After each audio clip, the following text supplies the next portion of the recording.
So today we are replacing a fender on a 2014 Dodge Eco Diesel.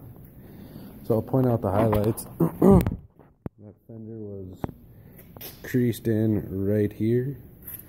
It broke the light pieces right here, here, and here.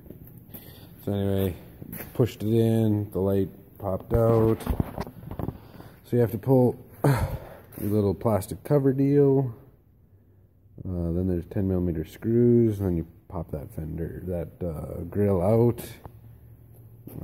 There's a bolt here, bolt here, bolt here, bolt here, bolt up here.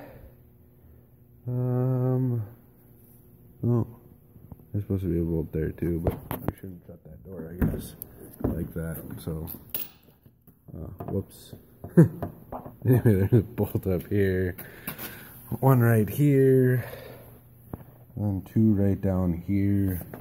You have 1.5 million of these little, I think they're 8mm fender screws, and then she pops out. Then you replace it. So, yeah.